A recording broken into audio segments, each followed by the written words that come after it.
안녕하세요. 저는 30대에 이혼을 하게 되어 지금은 자유로운 삶을 즐기고 있는 애청자입니다. 평소 사연을 들으며 아픔에 공감을 하기도 하고 때론 함께 욕도 하며 시간을 보내곤 하는데요.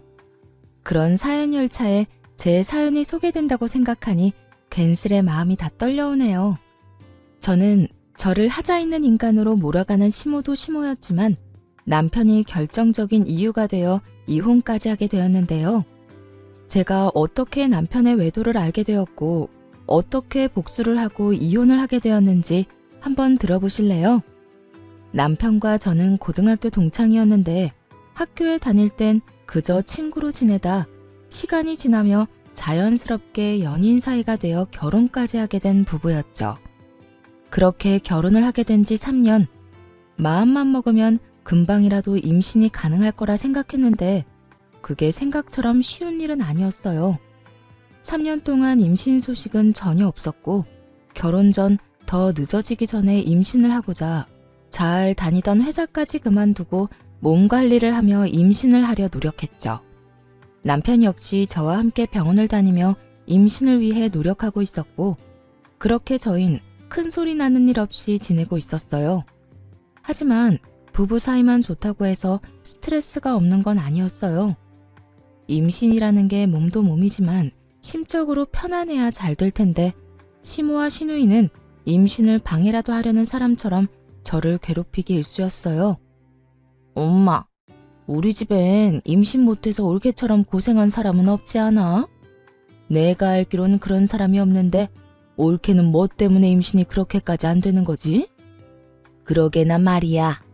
우리 집엔 그런 유전자 자체가 없는데 너희가 아기가 안 생기는 거 보니 아무래도 네가 무슨 문제가 있는 것 같구나. 우리 아들은 절대 문제가 있을 리가 없으니 말이야. 친정 역시 임신 때문에 고생한 사람이 없는데 저딴 식으로 말하니 기분이 나쁜 건 당연했어요.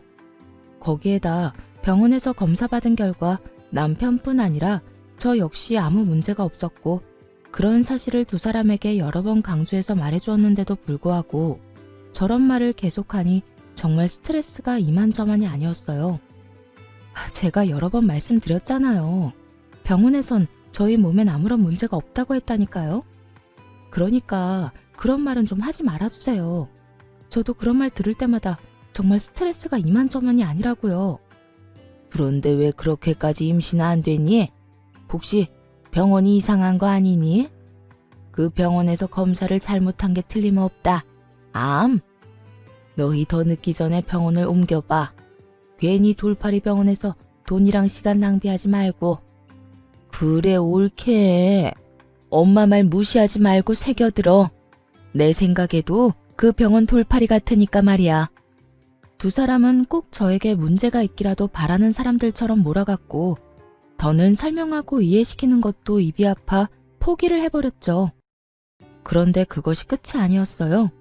시누이는 제가 임신 준비를 위해 집에서 쉬기 시작하자 제가 무슨 시댁 전용 종이라도 되는 양 저를 부려먹으려고 안달이 났더라고요.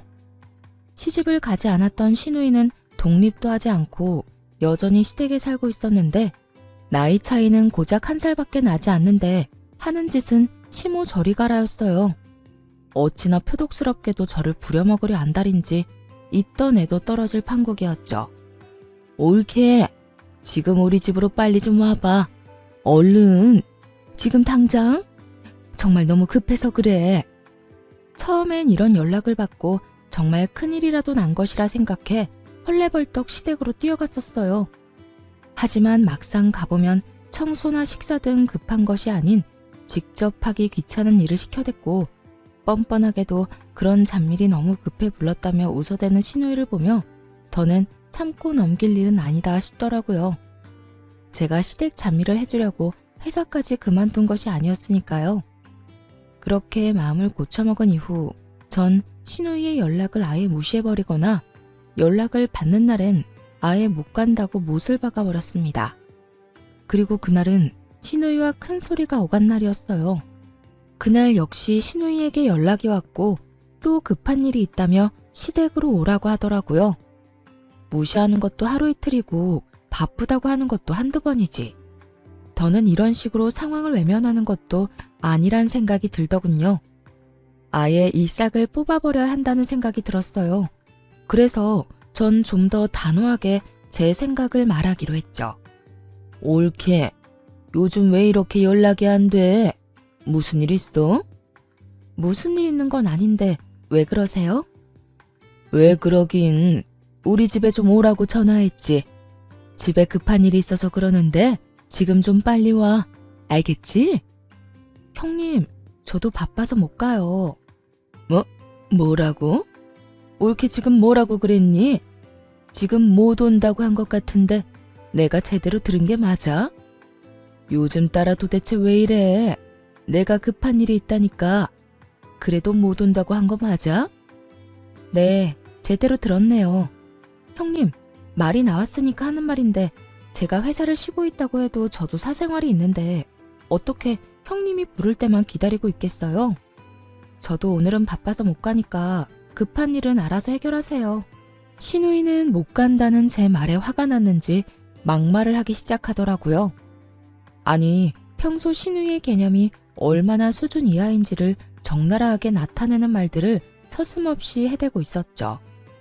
옳게. 진짜 이런 식으로 나올 거야? 집에서 내 동생 돈이나 쓰면서 노는 주제에 바쁘긴 뭐가 바빠? 그냥 시댁 오기 싫어서 거짓말하는 거 누가 모를 줄 알아? 그리고 시댁 식구가 오라고 하면 오고 가라고 하면 가는 게 며느리로서 당연히 해야 하는 도리인 거 몰라? 이런 말까지 듣고 나니 저만 웃는 얼굴로 대할 필요는 없다는 생각이 들더라고요. 거짓말은 형님이 먼저 했죠. 바쁘다고 그날 일을 피워서 급하게 가보면 청소해라 밥해라 등등. 그리고 형님, 같은 여자로서 그런 식으로 하고 싶으세요? 며느리로서 도리 중엔 그런 건 듣도 보도 못했네요, 저는. 제발 적당히 좀 하세요. 저요, 임신하려고 회사 그만둔 거지 그런 일이나 하려고 회사 그만둔 거 아니라고요. 그러니까 앞으로 급하다는 핑계 대면서 저 시댁으로 부르지 마세요. 저는 그대로 전화를 끊어버렸고 내심 이렇게까지 싫은 티를 내고 이렇게까지 말하면 더는 저를 괴롭힐 일이 없을 거라 생각했죠. 하지만 신우이는 더 날뛰기 시작하더라고요. 그날 이후 저를 부르는 대신 저희 집으로 찾아와 집을 엉망으로 만들고 간다거나 이상한 트집을 잡아대더군요. 그래서 제가 집으로도 못 오게 했더니 시모를 앞세우기 시작하더라고요. 그날은 신우이뿐 아니라 시모까지 함께 집으로 온 날이었는데 마침 장봐놓은 것이 없어 마땅히 먹을 것이 없는 상태였죠. 자연스럽게 냉장고부터 열어보던 시모와 신우이는 텅 빈 냉장고를 보고 작정한 듯 잔소리를 하기 시작했어요. 넌 집에서 쉬는 애가 이게 뭐니 이게? 너희 집에서 밥은 해먹고 사니? 나가서 뼈 빠지게 일하는 우리 아들 끼니는 제때 해주는 거 맞아? 그러니까 옳게 이건 아니지. 어떻게 냉장고에 죄다 풀떼기에다가 마실 거 반찬 몇 개밖에 없어? 우리 아들은 고기 좋아하는데 고기 같은 건 없어? 고기는 떨어지는 일 없이 늘 넉넉히 사다 놓거라. 우리 아들이 먹고 싶으면 언제든 먹을 수 있게 말이야. 시모와 신우이는 사이좋게 말을 주고받으며 저에게 잔소리를 해대고 있었고 저는 입을 떼서 무얼 하나 싶은 마음에 아무 말도 하지 않고 있었어요. 제가 무엇라 한다고 한들 제 말을 들을 사람들도 아니고 괜히 잘못 대답을 했다가 그렇지 않아도 긴 잔소리가 더욱 길어질 거라 확신했기 때문이죠. 그렇게 한참을 시모와 장단 맞춰 잔소리를 하던 신우이는 배가 고프다며 휴대전화를 뒤적인다 싶더니 배달을 시키더라고요. 아유, 옳게 내 와서 밥이나 먹을까 했는데 이게 뭐야? 엄마는 배 안 고파? 난 지금 배가 너무 고프단 말이야. 안 되겠다. 간단하게 요기나 하게 참치회나 시켜서 먹어야 하겠어. 언제부터 참치회가 간단한 요깃거리 음식이 되었는지는 몰라도 신우이는 참치회를 시킨다고 하며 음식을 주문했고 얼마 지나지 않자 음식이 도착했어요. 얼마나 많이 시킨 것인지 배달 오신 분의 양손 가득 음식이 들어서고 있었죠. 음식의 양도 당황스러운데 더 황당한 말이 신우이의 입에서 나오고 있더라고요. 어머, 지갑이 없네. 어떻게 하지? 올케, 카드 있지? 올케가 계산 좀 해. 잘 먹을게. 고마워. 그렇습니다. 신우이는 10만 원이 훌쩍 넘는 음식값을 바로 계산하지 않고 만나서 카드 결제 상태로 주문했더라고요. 당연히 카드도 현금도 전혀 가지고 있지 않은 채 말이죠. 제가 초대한 사람이라면 당연하게 제가 계산하는 것이 맞겠지만 제가 초대한 적도 없고 입에 들어가는 밥 한 톨도 다시 빼앗고 싶을 만큼 얄미운 시모와 시누이를 위해 그런 돈을 갑자기 쓰게 되니 너무 짜증이 나더군요. 그렇다고 해서 계산을 하지 않을 수 있는 상황도 아니었고 저는 하는 수 없이 계산을 하게 되었죠. 그것이 끝이 아니었어요. 정작 계산한 사람은 저인데 회는 저에게 한 점 먹어보라는 말도 없이 자신들의 앞접시에 다 옮겨 담아버린 후였고 함께 시킨 사이드 메뉴들은 일부러 다 헤집어 놓은 뒤라 손도 대고 싶지 않았어요. 어머, 올케는 왜 안 먹어? 설마 우리가 먼저 먹었다고 기분 상해서 안 먹는 거야? 에이, 설마. 아가, 너 우리 딸 말이 사실이야? 우리가 음식에 젓가락질 좀 했다고 기분 나쁜 거야? 아니면 더럽니? 그냥 입맛이 좀 없네요. 두 분이서 맛있게 드세요. 애초에 제 몫은 없는 것 같기도 하고요.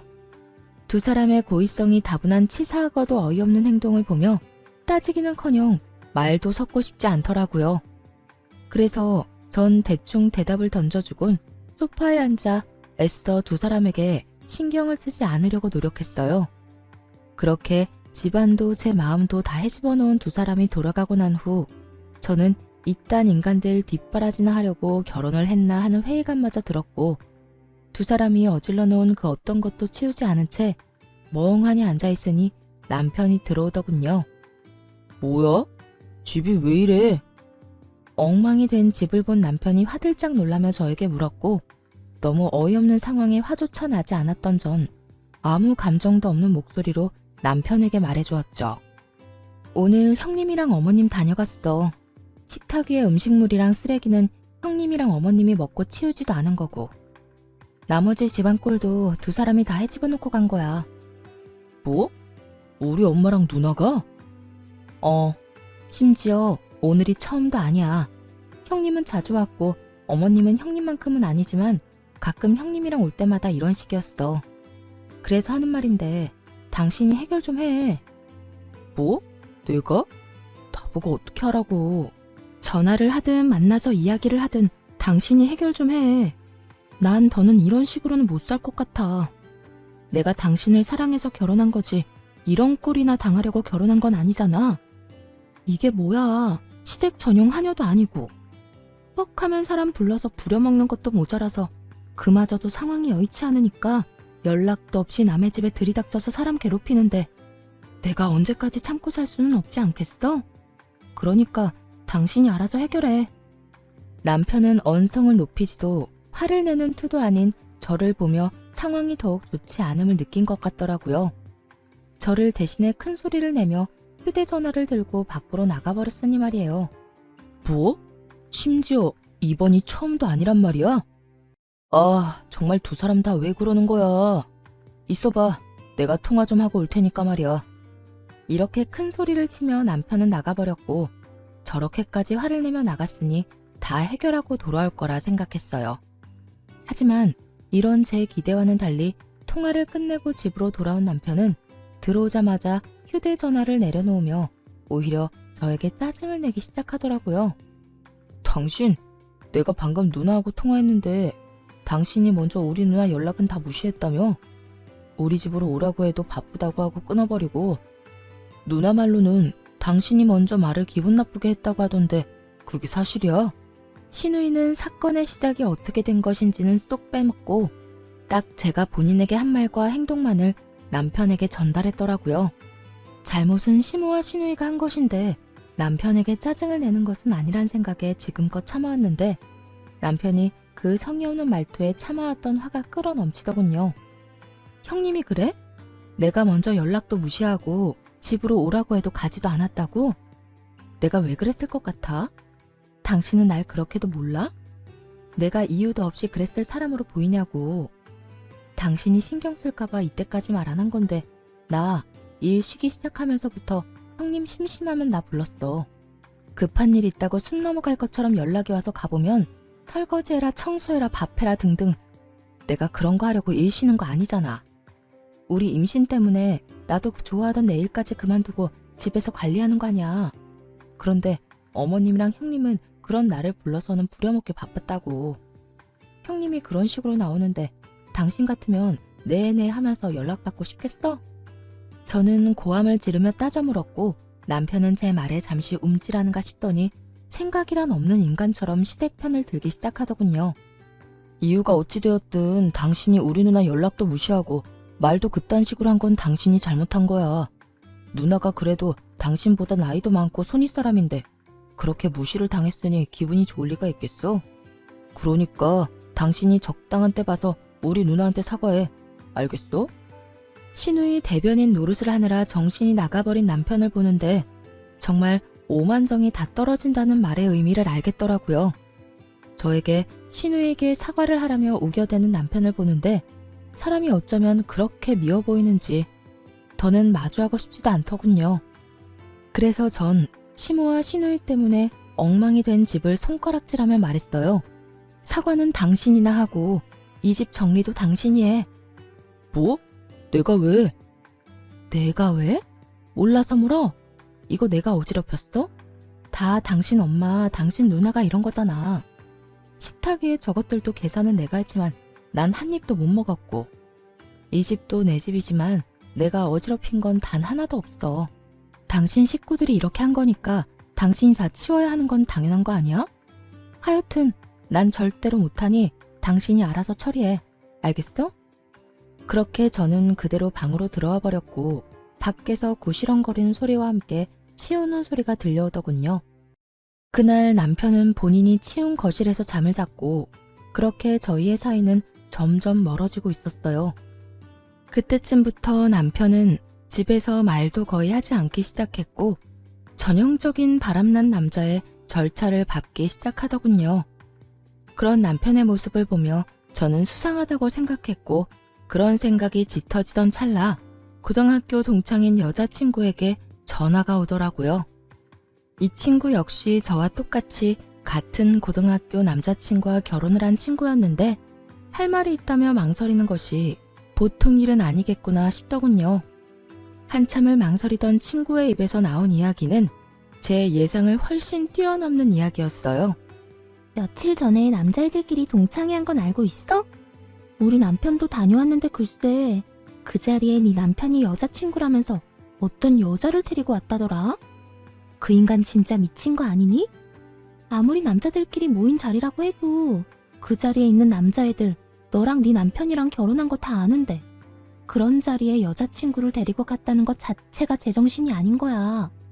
남자들끼리 암묵적으로 비밀로 하고 있는 모양인데 우리 남편은 아무리 그래도 이건 아닌 것 같다면서 나한테 말해주더라고. 내가 이런 말을 너한테 해야 하나 말아야 하나 고민하다가 아무리 생각해도 괘씸해서 안 되겠더라고. 그러니까 너도 넋 놓고 있다가 뒤통수 맞지 말고 뒷조사 하든 해서 준비 단단히 하고 있어.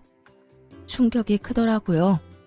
외도를 저지르고 있다는 사실을 알게 된 것도 충격이었지만 어떻게 상간녀를 데리고 동창회를 나갈 생각을 할 수 있는 것인지 정말 제 상식으론 이해가 되지 않더군요. 얼마나 내가 우스웠으면 그런 식으로 행동했을까? 분노가 머리 끝까지 차올랐죠.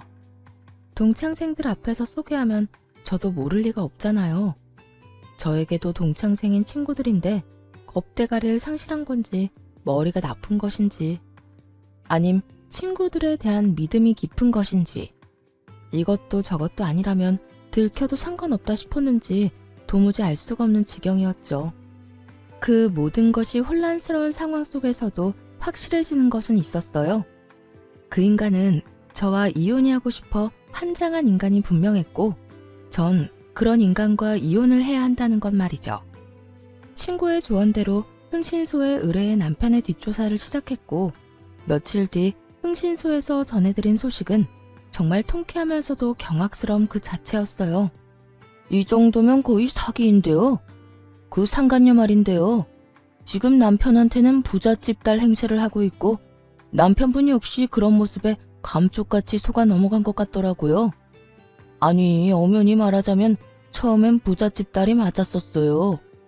두 사람이 만날 때는 상간녀가 잘 나가는 집 딸이 맞았는데 그 집안이 몇 달 전부터 부도 이야기가 나오더니 최근엔 거의 부도 직전이라고 하더라고요.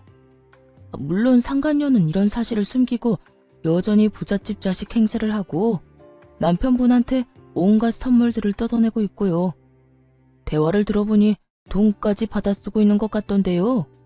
뭐 상간녀 말로는 주식에 돈이 다 묶여 있는데 지금 빼면 손해가 크다. 이런 식으로 남편분 속여서 돈을 받아내고 있는 것 같더라고요. 하여튼 자세한 내용이나 사진, 녹음 파일은 따로 보내드릴 테니 확인해 보시고 혹시나 더 필요한 거나 궁금하신 거 있으면 연락해 주세요. 들어보니 남편은 상간녀와 만난 지 적어도 반년은 더 되어 보인다고 하더라고요. 반년이라는 말에 충격이 클 수밖에 없었죠. 그땐 저와 사이도 좋을 때라 외도에 대해선 의심조차 하고 있지 않을 때였으니까요. 급격하게 줄어든 생활비와 그 못지않게 줄어든 말수에 의심은 하고 있었지만 그 의심이 현실로 돌아오니 생각보다 충격이 크긴 하더군요. 그러면서도 똑똑한 척은 혼자 다 하고 돌아다니더니 어디서 저런 사기꾼 같은 여자에게 홀려서 허황된 꿈이나 꾸고 있는 남편이 한심하기 짝이 없기도 했고요. 거기에다 더 어이없는 건 신우이였어요. 신우이 역시 남편의 허황된 꿈에 동참 중인 듯 했는데 사진을 보니 상간녀에게 잘 보이려 가진 애를 쓰고 있더라고요. 함께 백화점을 다니며 상간녀는 쇼핑을 하고 신우이는 그런 상간녀의 물건을 계산해주는 것도 모자라 상간녀의 마음에 들기 위해 짐꾼 역할까지 하고 있더군요. 그 사진을 보는데 얼마나 웃었나 모릅니다. 거기에서 끝이 아니었어요. 남편과 상간녀 두 사람의 대화 녹음 파일도 있었는데 그 대화 내용도 가관이었죠. 자기야, 나 요즘 집사람이랑 사이도 좋지 않은 채로 유지 중이고 말도 제대로 안 한 지 꽤 됐어. 아마 조만간 자연스럽게 이혼 이야기가 나올 것 같아. 잘 됐지? 한껏 신난 남편의 목소리와는 달리 상간녀는 제가 느끼기에도 떨떠름한 목소리로 대답하더군요. 그래? 그런데 굳이 그렇게까지 해서 이혼하지 않아도 돼. 정 힘들면 굳이 이혼하지 말고 이대로 지내도 난 상관없어, 자기야. 에이, 그래도 이렇게 지내는 것보다 내가 빨리 정리하고 자기하고 당당히 만나다가 결혼하는 게 더 좋지. 그나저나 내가 다 정리하기만 하면 자기 부모님께 인사드릴 수 있는 건 맞지? 어? 그럼 당연하지. 그렇다면 하루라도 빨리 정리하는 게 맞지. 나도 회사 생활 지겹기도 하고 요즘 따라 힘들기도 해서 하루라도 빨리 때려치우고 우리 예비 장인어른 회사에 들어가서 좋은 자리 하나 맡고 싶단 말이야. 자기 아빠가 나 꽤 높은 자리 내주시겠지? 그렇지? 그렇겠지? 아마 자기 만나보면 괜찮은 자리 마련해 주실 거야. 그러니까 그런 걱정은 하지 말고 일단 다니는 회사 일이나 제대로 해. 그만둘 때 그만두더라도 평판이 좋아야 하니까. 우리 아빠 만나기 전까진 회사 열심히 다니란 말이야. 그럼 그런 건 걱정하지 마. 그렇지 않아도 당장이라도 사표 던지고 싶은 거 참고 또 참으면서 웃으면서 일하고 있어. 자기 말대로 다른 회사 가더라도 사람 일이란 건 혹시 모르는 일이고 평판이 중요하니까 말이야. 남편은 상간녀가 파트로 매주를 쓴데도 믿을 태세였고 상간녀는 정말 이혼까지 하고 회사를 그만둬버리면 자신이 남편을 꼼짝없이 책임져야 하니 그건 또 싫었을 거예요. 그렇다고 해서 지금 든든한 돈줄이 되어주는 남편을 버릴 순 없어 보이더군요. 교묘하게 이혼은 권하지도 않고 회사를 그만두면 안 된다는 말을 계속 반복하는 걸 보니 말이에요. 그렇게 대화만 들어도 저는 상간녀의 속마음이 다 들리는데 여전히 아무것도 모르는 남편은 격양된 목소리로 이런 말까지 하더군요. 에이, 진짜 당장이라도 집사람이랑 이혼해버리고 싶은데 얼마 안 되는 재산 정리도 좀 해야 하고 이것저것 잡음 없이 끝내려면 시간이 조금 걸릴 수도 있어. 그러니까 자기가 넓은 아량으로 조금만 더 기다려줘. 난 괜찮으니까 이혼도 너무 서두르지 마. 알겠지? 역시 우리 자기는 마음도 넓어. 남편의 신난 목소리를 듣고 있는데 그 순간 명의 이전 이야기를 했던 것이 떠오르더라고요. 결혼할 당시 집 명의를 제 명의로 했었는데 최근에 이런저런 핑계를 대며 명의를 이전해달라고 했던 것이었죠.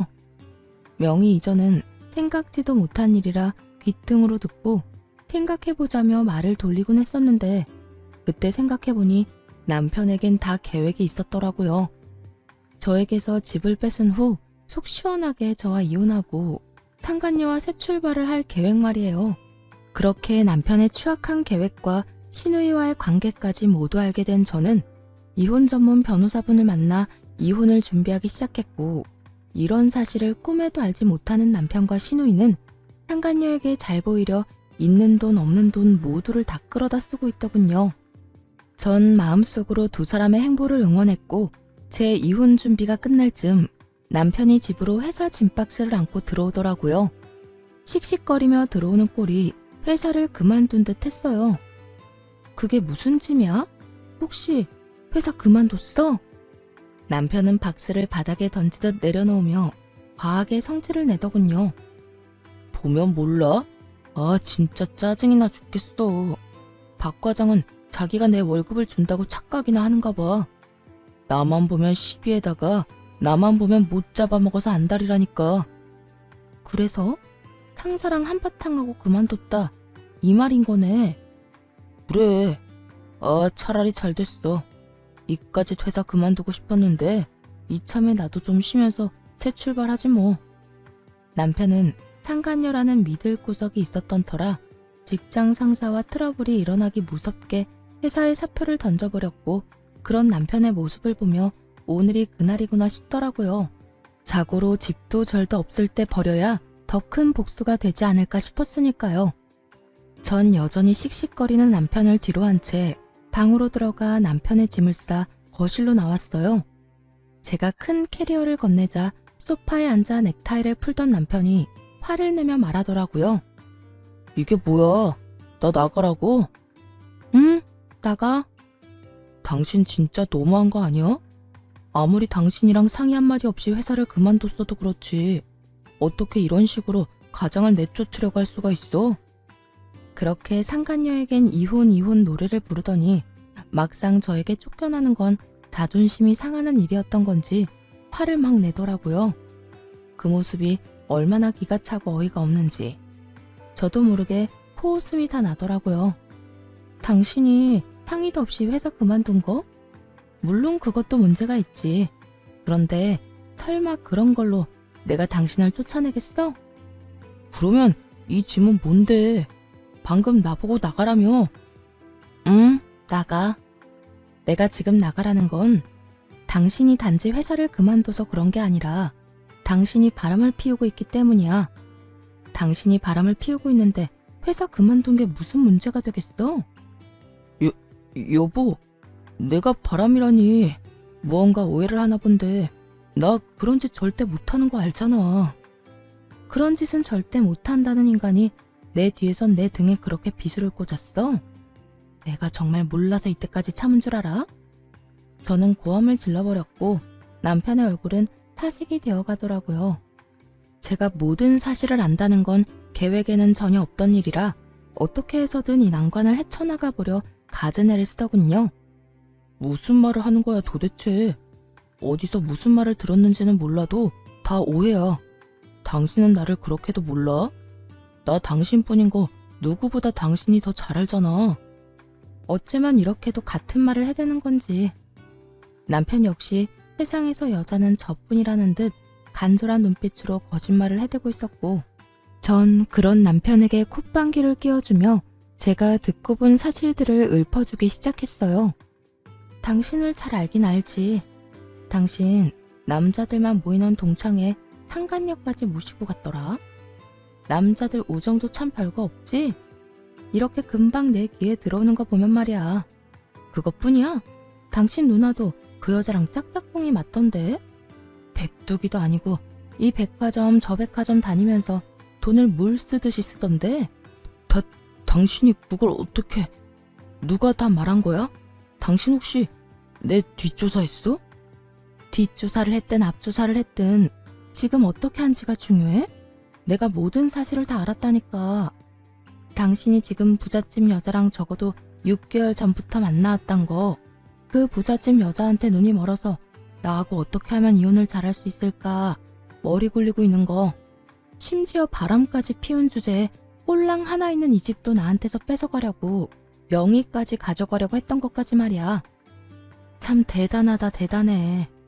그래도 우리가 연애부터 시작해서 결혼 생활까지 몇 년인데 나한테 이 집 넘겨주는 게 그렇게 아까웠니? 하물며 이 집 살 때 내 돈이 더 많이 들어갔는데. 남편은 제 말에 더는 할 말이 없는지 제 눈치를 살피다 깊은 한숨을 길게 내쉬더라고요. 그리고는 이내 지금까지 보였던 눈빛과는 전혀 다른 눈초리로 절 보며 이렇게 말하더군요. 그래, 아까웠다 아까웠어.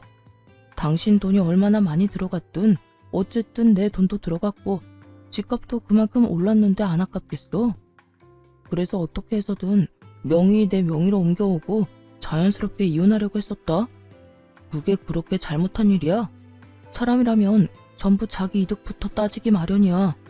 나도 자연의 이치에 따라 내 이득 좀 따지겠다는데 그게 왜? 남편은 무엇이 잘못된 것인지 전혀 알지 못하는 눈치였어요. 애초에 저와 남편의 사이에서 제일 큰 문제는 남편이 저를 배신하고 다른 여자를 만났다는 것인데, 그것에 대한 언급은 단 한마디도 없이 오로지 집 이야기, 이득 이야기만 한 걸 보니 말이에요. 당신 머릿속엔 지금 돈밖에 없어? 오로지 이득, 돈, 재산 이런 거밖에 없냐고. 당신 이득 따지는 거 가지고 내가 이래? 지금 우리 사이의 문제는 당신이 나하고 검은 머리가 팥뿌리가 될 때까지 잘 살아보자던 약속을 어기고 다른 여자한테 홀려서 나를 버리겠다는 계획을 세운 게 문제라는 거야. 당신이 날 배신했다는 게 문제라고. 검은 머리 팥뿌리가 될 때까지 잘 살아보자. 요즘 세상에 그걸 지키고 사는 부부가 몇이나 된다고 이래? 다들 밖에서 마음 맞는 이성 친구 한두 명씩은 두고 스트레스도 풀고 그러고 산다고. 그걸 보고 버렸다, 배신이다, 그러면 안 되지. 다 순리대로 지내다 보니 어쩔 수 없이 일어난 일들이라고. 뭐? 순리? 언제부터 불륜이 당연한 흐름이 되었니? 네가 사는 세상이 어떤 세상인지는 모르겠지만 내가 사는 세상엔 불륜은 당연한 게 아니거든? 당신 어쩌다 인간이 이렇게까지 변했어? 어쩌다 인간이 이렇게까지 파렴치한이 됐냐 말이야. 지금 그런 게 중요해? 아, 다 됐고 당신도 나한테 더는 미련 없지? 나도 당신한테 감정 사라진 지 오래야. 이 빌어먹을 집 때문에 당신이랑 계속 살았던 거지 당신한테 마음이 있어서 같이 살았던 게 아니라고. 차라리 잘 됐지 뭐. 이딴 집 당신이나 가지고 일도 이렇게 다 틀어진 김에 이혼이나 빨리 하자. 당신이랑 이혼하고 그 여자랑 결혼만 빨리 하면 이까지 집값이야 껌값인데 뭐. 상간녀의 집이 쫄딱 망한 것은 꿈에도 모르는 남편은 기고만장한 얼굴로 저에게 집이나 먹고 떨어지라며 집을 나가버리더군요. 앞으로 본인 앞에 펼쳐질 앞날에 대해 아무것도 알지 못한 채 기고만장한 꼴로 집을 나가는 남편의 뒷모습을 보는데 화가 나기는커녕 웃음만 났습니다. 그렇게 진행된 이혼에서 저는 남편, 상간녀, 시누이 모두에게 위자료를 청구했고 세 사람 모두에게 위자료를 받고 이혼할 수 있었어요. 이혼하는 그 순간까지 상간녀는 부잣집 딸 연기를 하고 있었는데 저에게 주어야 하는 위자료 역시 전 남편에게 받아내고 있더라고요. 자기야, 나 아직 주식 정리를 못했는데 위자료 어떻게 해? 아까 들어보니까 위자료 이자가 은행 이자보다 높던데 그냥 주식을 정리해야 싶기도 하고. 그런데 지금 정리하면 손해가 너무 심한데? 그래? 그러면 그냥 내가 대출받은 김에 조금 더 받아서 줄게. 어차피 그 주식 한 달 정도만 있으면 정리할 수 있다고 했잖아. 응, 들리는 찌라시엔 한 달 내로 따상 갈 거라고 하더라고. 그렇게만 되면 내가 진짜 이자까지 쳐서 다 줄게. 돈만 돌려주겠어? 자기 인생 펴는 거야, 이제. 상간녀의 말에 전 남편은 얼굴 한가득 행복 가득한 미소를 지어 보이더라고요. 저와 이혼하는 그 마당에 말이죠. 그 모습을 보는데 저 역시 웃음이 터져나와 크게 혼이 났네요. 주식에 큰돈이 묶여있는 것도 거짓말, 앞으로 인생이 필 일만 남았다는 것도 거짓말이란 것을 저는 잘 알고 있었으니까요. 그렇게 전 남편과 전 시누이가 빚쟁이가 된 채 소송은 마무리되었고 이혼 확정 서류를 제출하면 모든 것이 끝이 나는 날이 다가왔어요. 전 남편은 서류를 제출하려던 저를 기다리고 있었는데 그 몰골이 말이 아니더라고요. 죽도 한 그릇 못 얻어먹고 다니는 것인지 피골이 상접한 것은 물론이었고 행색도 남루한 것이 굳이 물어보지 않아도 어떤 상황인지 훤히 보이더군요. 제가 전 남편을 발견한 직후 전 남편 역시 저를 발견했는지 다짜고짜 저에게 달려와 무릎을 꿇고 빌기 시작하더군요. 여보, 서류 제출하러 온 거야? 이 서류 제출하면 우리 진짜 끝인 거 알고는 있지? 잘 알고 있지. 그러니까 이렇게 아침 대바람부터 온 거 아니겠어? 하루라도 빨리 너 같은 인간이랑 깨끗하게 정리하려고 말이야. 여보, 그러지 말고 다시 한번 생각해보면 안 될까?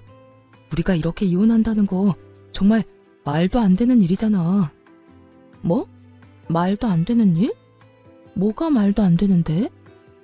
당신 말대로 우리 고등학교 때부터 해서 지금까지 함께한 시간이 얼만데 이대로 우리가 헤어진다는 게 말이나 된다고 생각하는 거야? 정말 웃기지도 않더라고요. 그 긴 세월이 그렇게나 소중하다는 사람이 어떻게 다른 이유도 아닌 외도로 인해 이혼까지 하게 만들었으니 말이에요. 심지어 끝까지 반성은커녕 비웃기 바빴던 걸 제가 다 기억하고 있는데 이제와 이렇게 매달리는 꼴을 보고 있자니 통쾌하기는커녕 미친 듯이 화가 났어요. 그 세월이 그렇게 소중했다는 인간이 그딴 짓을 했니? 기억 안 나? 당신 나하고 이혼하는 그 순간까지 미안하다는 말은커녕 본인은 잘 먹고 잘 살 테니 나는 이혼녀 딱지 붙이고 잘 살라고 했던 거. 그런데 이제 와서 무릎까지 꿇고 왜 이런데? 갑자기 집 나갔던 양심이 다시 되돌아오기라도 했는가 봐. 그땐 내가 정말 정신이 나가버려서 당신한테 어떤 짓을 하고 있는지조차 몰랐어. 나 사실 당신이랑 그렇게 이혼하고 나 당신 많이 그리웠어. 나한테 당신이 정말 없어서는 안 될 존재라는 것도 알았고 오로지 당신만이 내가 사랑할 수 있는 여자란 걸 깨달았지 뭐야. 깨닫기는 개뿔.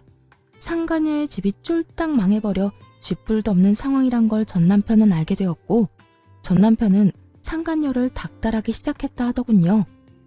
손해볼 것이 하나 없는 상간녀는 헤어지자는 말과 동시에 받았던 돈은 한 푼도 갚지 않고 도망을 가버렸다는 소문을 이미 다 전해들어 알고 있는 상태였죠. 그러니까 전 남편은 저에 대한 사랑이 그리운 것이 아니라 거짓골이 된 자신이 아쉬워서 저에게 매달리는 것임을 저는 누구보다 잘 아는 상태였죠. 참, 거짓말도 정성껏 잘한다. 야, 내가 너 바람난 것도 다 알고 있었는데 네가 지금 왜 이러는지 모를 줄 알아? 혹시 당신도 내 소식 다 들은 거야? 당신도 다 아는 것 같으니까 솔직하게 말할게. 그 여자 알고 보니까 회사 부도가 났었더라고.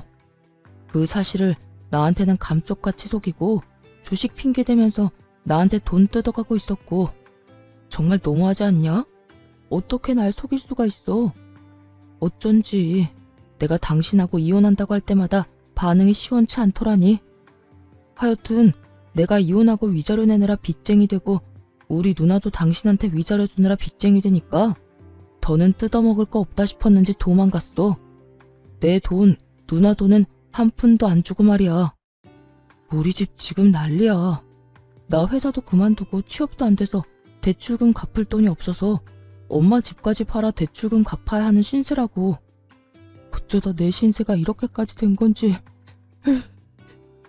전 남편은 눈물까지 짜내며 하소연을 하고 있었고 전 궁금하지도 않은 이야기를 듣고 있자니 하품이 다 날 지경이었어요.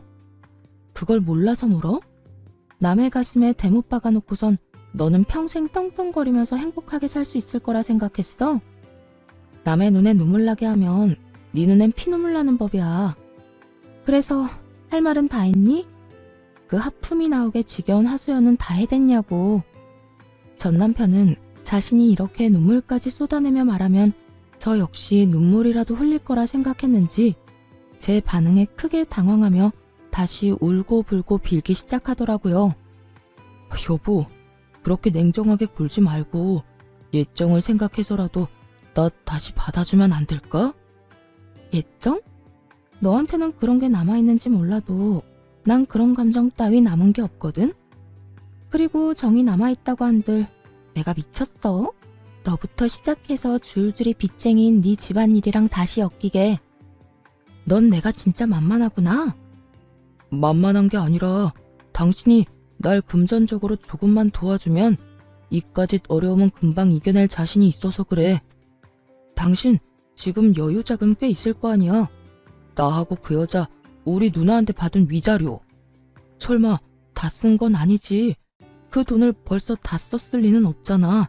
그렇지? 이때껏 꼴꼴 감춰두었던 전 남편의 추악한 속내가 드러나고 울고불고하며 제 바짓가랑이를 붙잡고 있는 전 남편의 손을 뿌리쳐버렸어요.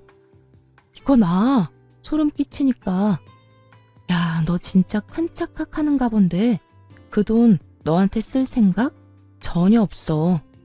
그러니까 남의 돈에 군침 그만 흘려. 여보, 그러지 말고 나 진짜 당신이 조금만 도와주면 금방 일어설 수 있다니까. 많이 바라는 것도 아니라고. 그냥 받은 위자료의 절반 정도만, 아니 그것보다 적은 금액이라도 되니까 조금만 도와주라. 응? 상간녀를 상대로 헛된 꿈을 꾸던 전 남편은 이젠 저를 상대로 헛된 꿈을 꾸는 듯 했어요. 자신이 저딴 식으로 눈물 콧물 흘리며 매달리면 제가 당연히 받아줄 거라 생각하는 듯 했으니까요. 정말 착각은 자유라고들 하지만 이 정도 현실 가능성이 없는 착각에 저를 끌어들인다는 사실 자체가 기분이 슬슬 나빠져 오더군요.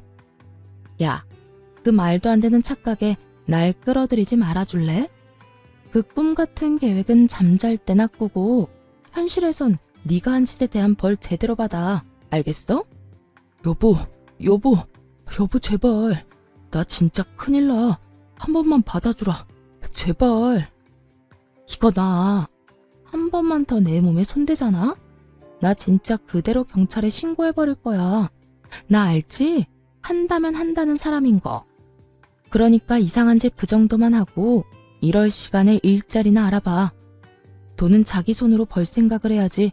남의 재산 탐내다가 그 모양 그 꼴이 돼놓고도 아직도 정신을 못 차렸어? 네 일은 네가 알아서 해결해. 전 그대로 전 남편을 뿌리쳐버리곤 서류를 제출해버렸고 그렇게 지긋지긋한 인연이 끝났습니다. 그 후 전 집도 옮기고 회사도 옮겨버린 후 잘 지내고 있습니다. 한동안 전 남편과 전 시댁 식구들이 계속 연락을 해와 귀찮은 일이 있긴 했지만 차단 깔끔하게 했더니 요즘엔 연 끊겨버린 지 꽤 되었어요. 새로운 회사에서 일하기 시작한 지 1년이란 세월이 지났고 이제 적응도 되어 아주 만족스러운 삶을 살고 있어요. 아직 마음의 준비가 되지 않아 누군가를 만난 적은 없지만 제 마음이 누군가를 받아들일 준비가 되고 좋은 사람만 나타난다면 언제든 연애할 생각은 있습니다. 이혼을 하며 전 남편과 전 시댁에 많은 실망을 한 것은 맞지만 모든 사람이 전 남편과 같은 사람은 아닐 테니까요. 거기에다 한 번 결혼에 실패했다는 이유로 혼자 평생 외롭게 살 생각은 없기에 열린 마음으로 살아보려고 합니다. 이혼을 할 당시만 해도 이렇게 만족스럽고 행복한 삶이 저를 기다리고 있을 거라는 생각은 하지 못했어요. 이혼이 흠이 아닌 시대가 왔다고들 하지만 막상 제가 이혼할 처지에 놓이게 되니 그런 말들이 쉽게 와닿지도 않았고 위로도 되지 않더라고요. 그때 전 그저 남편이 외도를 저질러 이혼하게 된 불쌍한 이혼녀라는 생각밖에 들지 않았으니까요. 하지만 독하게 마음을 먹고 이혼을 하고 나니 저에겐 새로운 인생이 저를 기다리고 있더라고요. 무엇보다 수준 이하의 전 시댁 인간들을 더는 마주할 필요도 없었고 저의 뒤에서 저를 기만했던 전 남편을 더는 보고 살지 않아도 됐고요. 그 뒤로 따라오는 자유, 압박 없는 삶 등 여러 가지도 물론 좋았어요. 이렇듯 전 지금의 생활에 더없이 만족하고 이혼녀이긴 하지만 유부녀일 때보다 더없이 행복하답니다. 이로써 저의 사연도 끝이 났네요. 어떠셨나요? 욕들 함께 해주셨을까요? 긴 이야기 끝까지 함께 해주셔서 감사하다는 말을 전하며 저는 이만 물러가 볼게요. 감사합니다. 다들 행복하세요.